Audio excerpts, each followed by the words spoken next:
He came into the world early one morning, in the middle of a little forest glade screened in by leaves and branches and all on all sides. There was barely room for him and his mother. The baby fawn stood swaying on wobbly legs, as if surprised to find himself out in the strange world. "What a beautiful child!" said a magpie perching on a nearby branch. "How remarkable that he can stand up by himself after just being born." Her chirping and chattering aroused the other forest creatures, who hurried to the thicket to admire the new baby.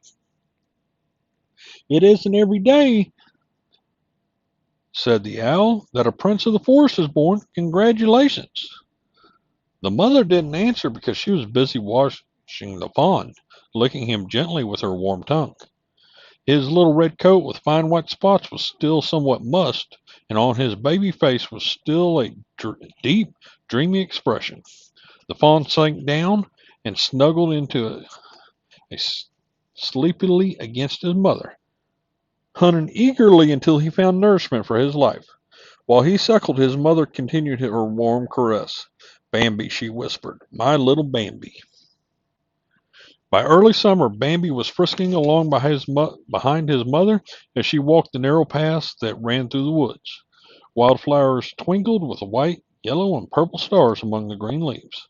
The voices of 1,000 woodland creatures murmured and buzzed and hummed, and one creature, a little bunny named Thumper, thumped. "Good morning, Prince Bambi," someone called from overhead. Bambi turned his head upside down, and there, to his astonishment, he saw a family of opossums hanging from a branch by their long, thin tails. Next thing he knew, he tripped over a rock and went sprawling. His mother turned back and licked him comfortingly.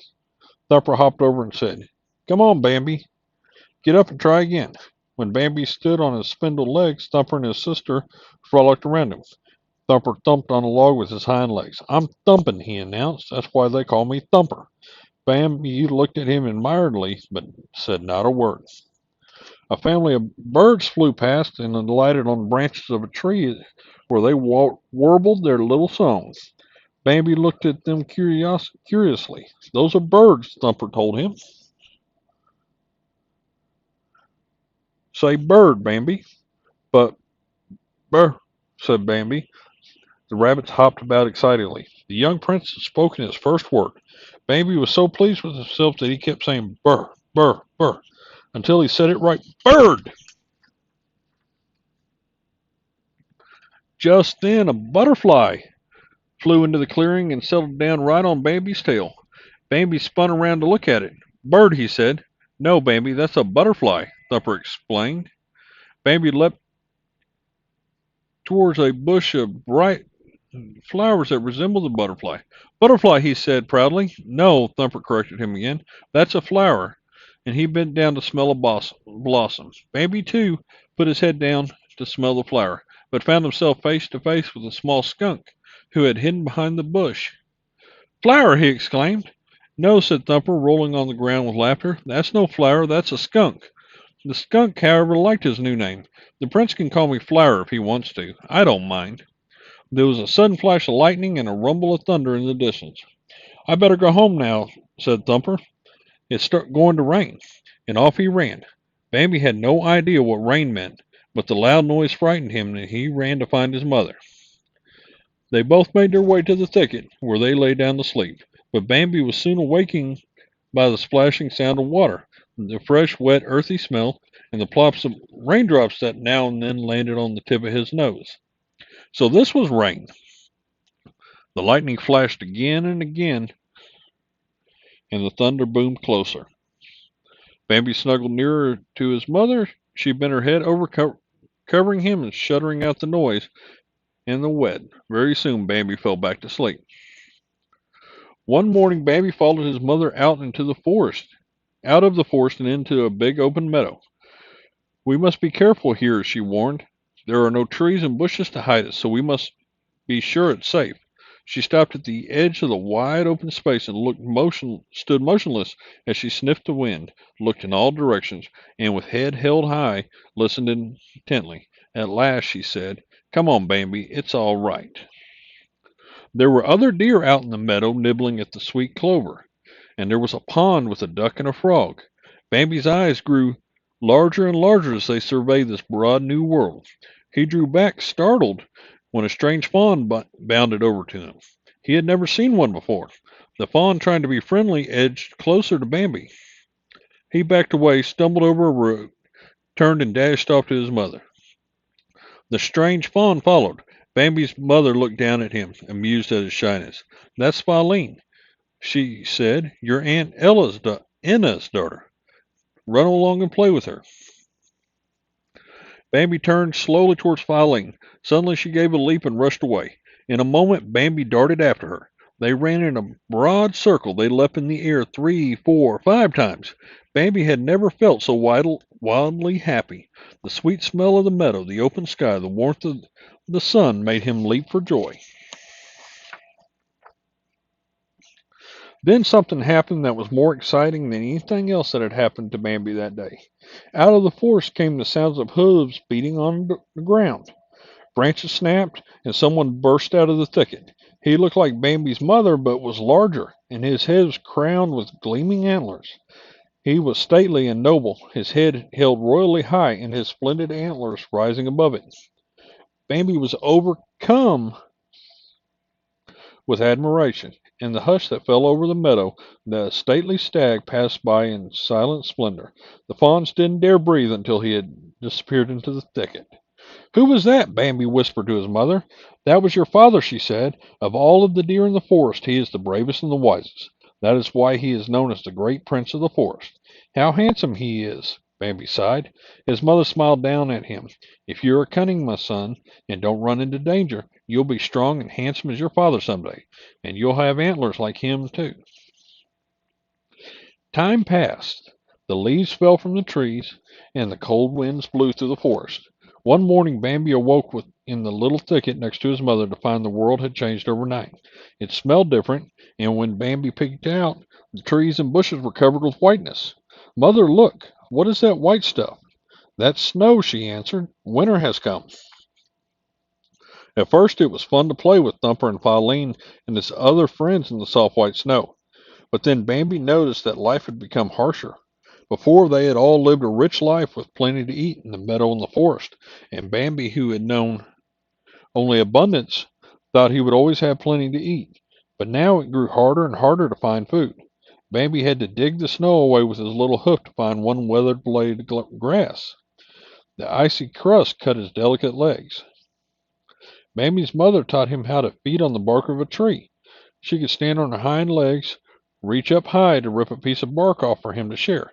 But as winter wore on, the trees were stripped of their bark by hungry deer, and there was less and less to eat. "Winter sure is long, isn't it?" Bambi complained. "It seems long, but it won't last forever," his mother assured him. "I'm so hungry," Bambi sighed.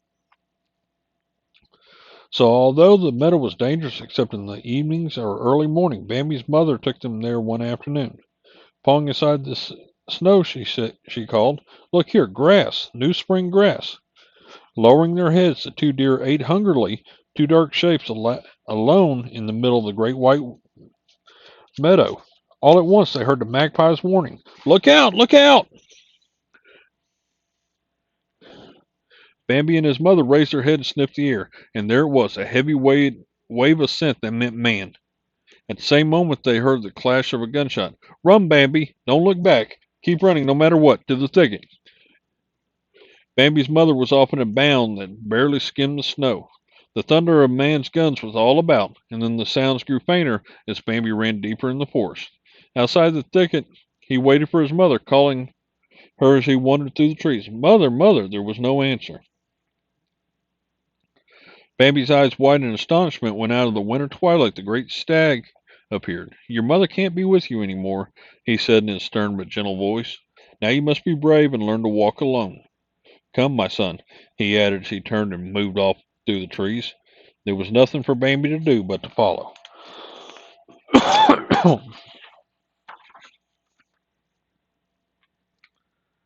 Time passed and it was spring, when all the forest animals fell in love, or as the owl put it, became twitter-patted. They had grown during the winter, and his friends almost didn't recognize Bambi, who had traded his spots for a pair of small antlers. Flower the skunk was the first of the group to fall in love. He saw a pair of mischievous blue eyes peeking out of a clump of black-eyed Susans. There was a soft giggle, and the blue eyes winked. Then the little girl skunk emerged and kissed Flower. From that moment on, Flower followed her about, completely twitter-patted.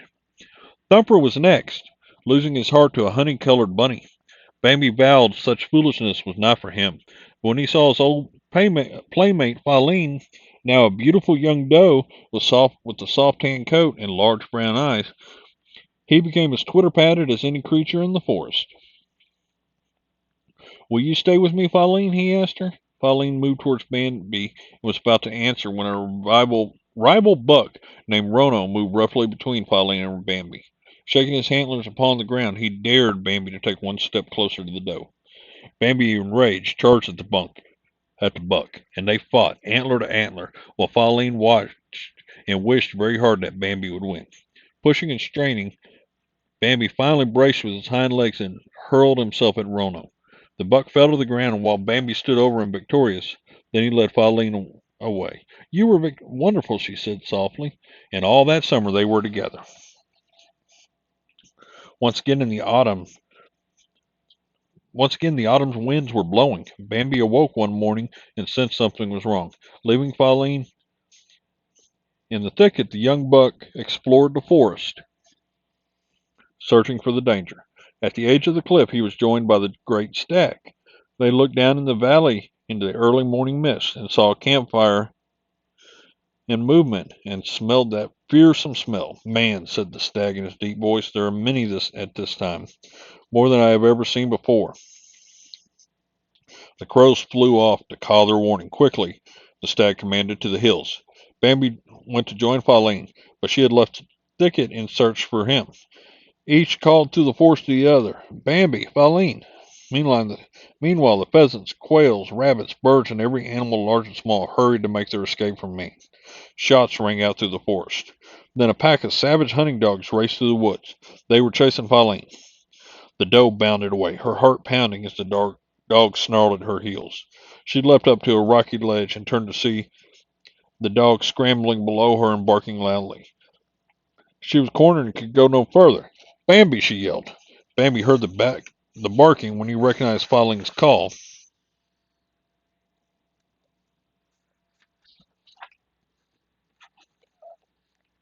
He came a running.